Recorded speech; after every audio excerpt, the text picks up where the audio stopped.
Europa decide que los afectados del Popular no merecen ser compensados. Oficina del Banco Popular.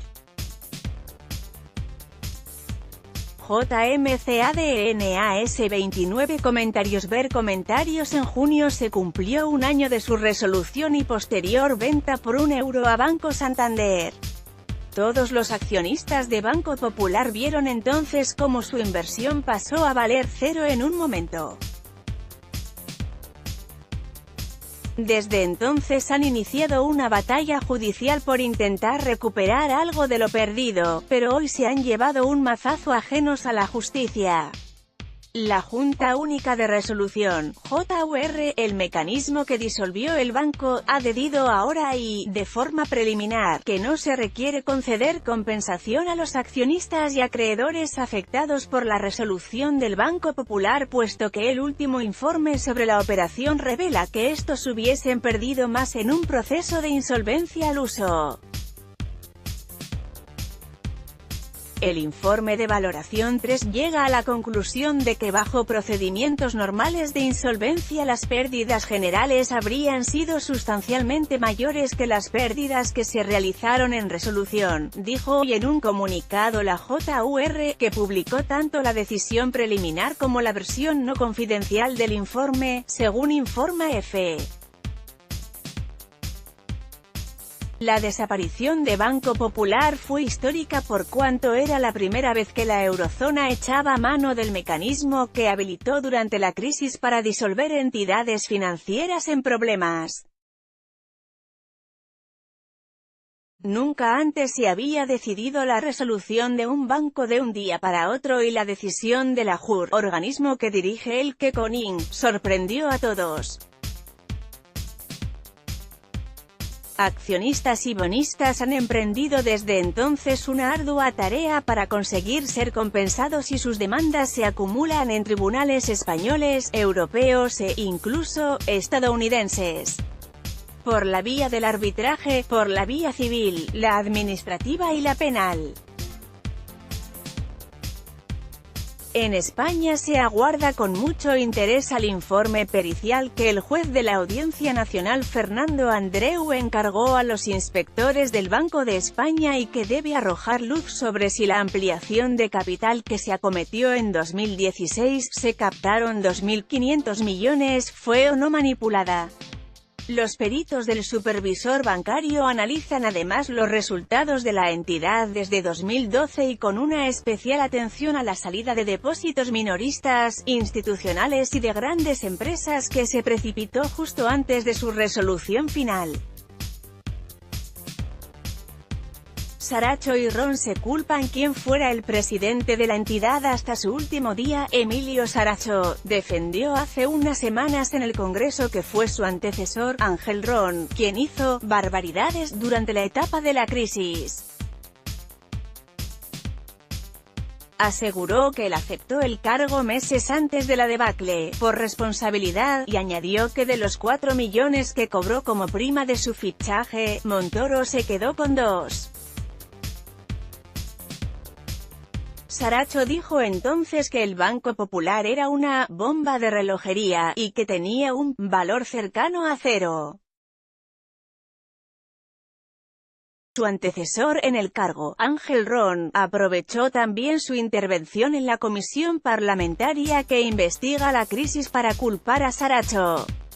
Dijo de él que en los 4 meses que dirigió el banco hizo que cayera la cotización para poder vender el banco y provocó con ello la pérdida letal de liquidez.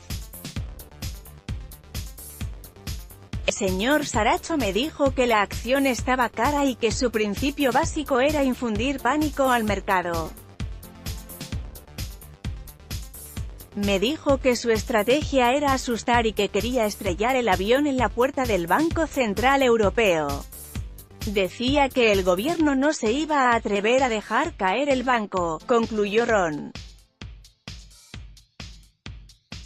El informe que la JUR usa para no compensar el llamado informe de valoración 3, el que ahora esgrime la JUR para concluir que los afectados no deben recibir compensación alguna, ha sido redactado por Deloitte y evalúa si los afectados hubieran tenido mejor trato con una liquidación bajo las normas nacionales que con la resolución. Las pérdidas para los acreedores del banco habrían sido mucho mayores con la liquidación ordinaria y, en todos los escenarios, los afectados por la resolución habrían perdido también el 100% de sus derechos.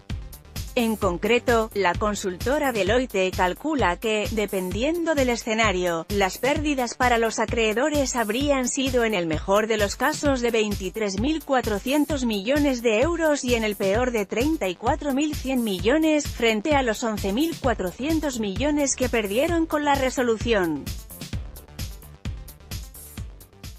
En un escenario a 18 meses, como el que refleja la ley concursal española, Deloitte estima que las pérdidas totales para los acreedores habrían sido de 28.200 millones en el mejor escenario y de 34.100 millones en el peor.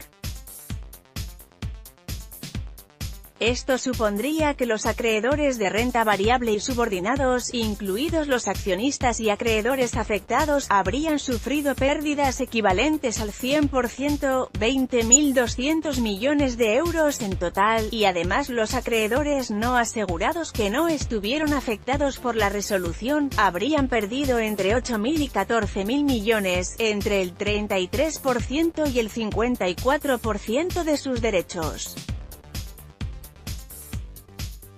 En un escenario con un periodo de liquidación a 3 años, las pérdidas para los acreedores habrían ascendido a entre 26.000 y 31.600 millones, con pérdidas del 100% para la renta variable y subordinada y de entre el 24% y 44% para los acreedores no asegurados, entre 5.800 y 11.500 millones en el mejor y peor caso, respectivamente. Por último, con una liquidación en 7 años, el escenario más benévolo, las pérdidas habrían estado entre 23.400 y 28.700 millones, con pérdidas totales para la renta variable y subordinada y de entre el 13% y 33% para los acreedores no asegurados, entre 3.300 millones y 8.500 millones, respectivamente. Además, según el informe, la insolvencia ordinaria habría generado unas pérdidas de entre 1.800 y 2.200 millones de euros para el Fondo de Garantía de Depósitos, que habría tenido que utilizarse para proteger los depósitos de menos de 100.000 euros de la entidad. De este informe de evaluación se deduce que no hay diferencia en el trato real de los accionistas y acreedores afectados y el trato que habrían recibido si la institución hubiera estado sujeta a procedimientos de insolvencia ordinarios en la fecha de resolución, dice la JUR, que justifica así su decisión preliminar de no compensar a los afectados. Sin embargo, la decisión final solo se adoptará una vez que los afectados que así lo deseen hayan expresado su opinión a la JUR a la vista del informe y la decisión preliminar. Para ello, los afectados pueden registrarse desde hoy hasta el 14 de septiembre y, en una segunda fase, aquellos que según la JUR sean elegibles para pronunciarse, podrán hacerlo a través de una plataforma electrónica. Te puede interesar relacionados.